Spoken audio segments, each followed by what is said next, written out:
Bonjour tout le monde, je suis Antoine. Gabriel, j'ai vécu une aventure incroyable hier. J'ai dû envoyer un colis urgent à ma sœur qui vit à Lyon. Bienvenue sur Spoken French, cher auditeur. Antoine, tu as l'air stressé. Qu'est-ce qui s'est passé avec ton colis? Alors ma sœur a oublié des documents importants chez moi pendant sa visite. Elle en avait besoin pour son travail aujourd'hui. J'ai dû aller au centre d'expédition en urgence. Et là là, une urgence. Et tu connaissais ce centre d'expédition? Pas du tout. J'envoie habituellement les colis à la poste, mais elle était fermée. Mon voisin m'a conseillé ce centre privé qui reste ouvert tard le soir. Bonne idée. Ces centres privés sont très pratiques. Ils offrent souvent plus de services que la poste traditionnelle. Comment ça s'est passé quand tu es arrivé? Quand je suis entré, j'ai été surpris. C'était beaucoup plus grand que ce que j'imaginais. Il y avait des rayons avec des boîtes, du papier bulle, du scotch. Ah oui, c'est comme un magasin. Ils vendent tout le matériel d'emballage. C'est très pratique quand on n'a rien préparé chez soi. Exactement. Moi, j'avais juste mis les documents dans une enveloppe normale. L'employé m'a dit que c'était pas assez solide pour l'expédition. Il avait raison. Pour les documents importants, il vaut mieux une enveloppe matelassée ou une boîte rigide. Et qu'est-ce qu'il t'a proposé? Il m'a montré différentes options. Enveloppe matelassée, boîte cartonnée, tube pour les documents fragiles. J'ai choisi l'enveloppe matelassée. Excellent choix, et pas trop cher en plus.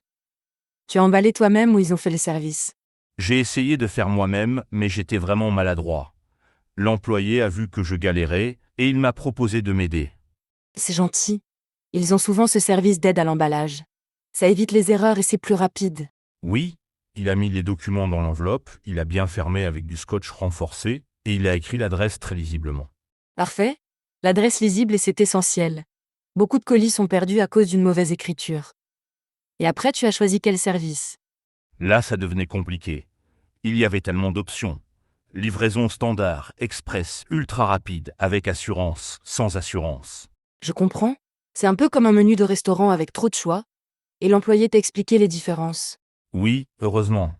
La livraison standard prenait 3 à 5 jours, l'express 24 à 48 heures, et l'ultra, rapide avant midi, le lendemain. Et tu as choisi quoi pour l'urgence de ta sœur?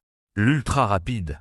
C'était plus cher, 25 € au lieu de 8, mais ma sœur avait vraiment besoin de ces documents pour ce matin. Il a bien fait. Parfois, il faut payer plus pour la tranquillité d'esprit. Et l'assurance, tu l'as prise? L'employé m'a expliqué que pour des documents, l'assurance n'était pas très utile. Impossible de remplacer des originaux. Alors j'ai économisé ces 3 euros. Logique. L'assurance, c'est plutôt pour les objets de valeur qu'on peut remplacer. Et le paiement, ça s'est bien passé?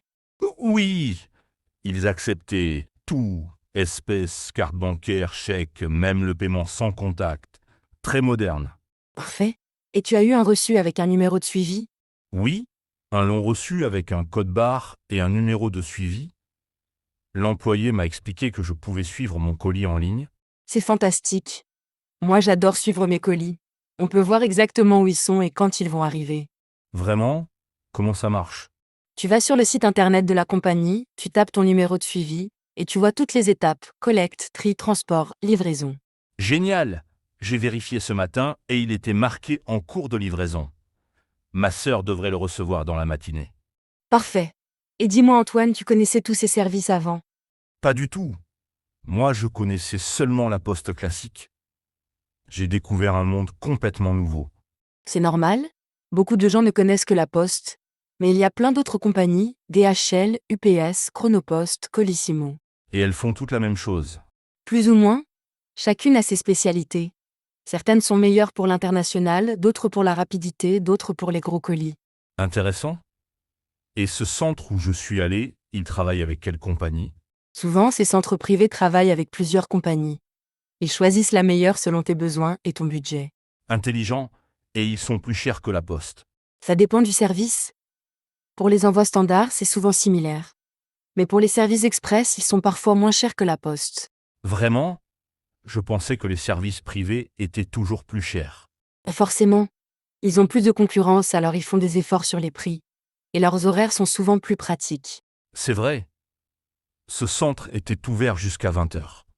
Très pratique pour les gens qui travaillent. Exactement. Et souvent le samedi aussi. Moi, j'y vais régulièrement pour mes ventes en ligne. Tu vends des choses en ligne? Qu'est-ce que tu vends? Des livres d'occasion, des vêtements que je ne porte plus, parfois des objets de décoration. Et je dois envoyer beaucoup de colis. Et tu utilises toujours le même centre. Oui, une fois qu'on trouve un bon centre avec du personnel sympa, on y reste. Ils me connaissent maintenant et ça va plus vite. C'est pratique. Et tu as des conseils pour bien emballer. Oui. Premier conseil, toujours protéger les objets fragiles avec du papier bulle ou du papier journal. Bonne idée. Et pour les vêtements? Les vêtements, c'est facile. Un sac plastique étanche au cas où il pleut, et hop dans l'enveloppe. Pas besoin de boîte. Et pour les objets lourds? Là, il faut une bonne boîte solide, et bien répartir le poids. Si c'est trop lourd d'un côté, la boîte peut se déchirer. Logique. Et tu écris l'adresse comment? Toujours au feutre noir en lettres majuscules, et je mets mon adresse d'expéditeur au dos au cas où il y aurait un problème. Très professionnel. Et tu as déjà eu des problèmes de livraison? Quelquefois. Une fois, le destinataire n'était pas chez lui. Le colis est resté au centre de tri pendant une semaine. Et qu'est-ce qui s'est passé? Heureusement, j'avais le numéro de suivi. J'ai appelé le service client, ils ont retenté la livraison et tout s'est bien fini. Le service client était efficace. Oui, ils étaient très aimables et ont résolu le problème rapidement. C'est important de choisir une compagnie avec un bon service client. Tu as raison. Et pour les livraisons à l'étranger, tu as déjà essayé. Oui, j'ai envoyé des colis en Allemagne et en Italie. C'est un peu plus compliqué à cause des douanes, mais ça marche bien. Les douanes? Qu'est-ce qu'il faut faire? Il faut remplir une déclaration avec le contenu du colis et sa valeur. Et parfois, le destinataire doit payer des taxes. Ça paraît compliqué. Et ça coûte cher. Plus cher qu'en France, oui, mais dans l'Union européenne, c'est encore raisonnable. Pour les autres pays, ça peut être très cher. Bon à savoir. Et il y a des restrictions sur ce qu'on peut envoyer? Oui. Pas de liquide, pas de produits dangereux, pas de nourriture périssable. Chaque pays a ses règles. Logique. Et pour les objets de valeur? Là, il faut vraiment prendre l'assurance, et parfois une signature à la livraison pour être sûr que la bonne personne reçoit le colis. La signature, comment ça marche? Le livreur demande une pièce d'identité et fait signer le destinataire. Comme ça, pas de risque de vol ou d'erreur. Très sécurisé? Et ça coûte plus cher? Un petit supplément, mais ça vaut le coup pour les choses importantes. Mieux vaut payer 2 € de plus que perdre un objet de 100 €. Absolument. Et dis-moi, ces centres d'expédition offrent d'autres services? Oui. Souvent, ils font aussi de la photocopie, de l'impression, de la numérisation. C'est comme des bureaux de service. Pratique. Et il y en a beaucoup en France. De plus en plus, dans les centres-villes, près des gares, dans les centres commerciaux, ils s'installent là où les gens passent. Et ils ont tous les mêmes horaires. Ça varie. Certains ferment à 18 h, d'autres à 20 h. Certains ouvrent le samedi, pas d'autres.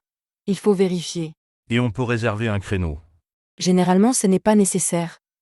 Sauf peut-être pendant les périodes de fête quand il y a beaucoup de monde. Les fêtes? Je n'y avais pas pensé. Ça doit être l'enfer avant Noël. Oh oui, novembre et décembre, c'est la folie.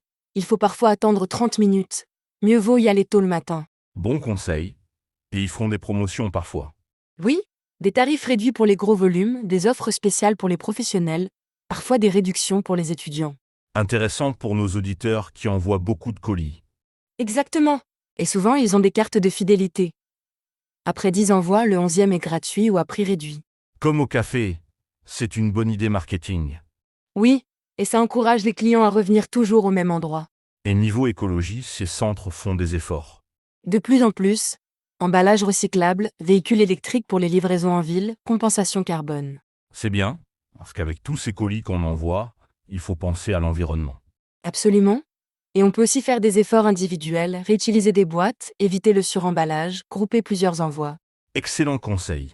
Et pour nos auditeurs qui n'ont jamais utilisé ces services, tu as des recommandations.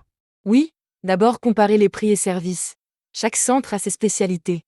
Et comment on compare? On peut appeler ou regarder sur Internet, et aussi demander conseil aux employés sur place. Et pour préparer son colis? Bien protéger le contenu, écrire l'adresse lisiblement, garder le reçu, et noter le numéro de suivi. Et si on a un problème? Contacter rapidement le service client avec le numéro de suivi. Plus on attend, plus c'est difficile à résoudre. Parfait. Nos auditeurs ont maintenant toutes les informations pour utiliser ces centres d'expédition. Oui, et n'hésitez pas à poser des questions aux employés. Ils connaissent bien leur service et peuvent vous conseiller. Exactement. Moi, hier, sans l'aide de l'employé, j'aurais fait plein d'erreurs. Et ma sœur a bien reçu ces documents ce matin. Parfait. Mission accomplie. Et maintenant tu sais où aller pour tes prochains envois urgents. Absolument. Merci à tous nos auditeurs de Was Spoken French.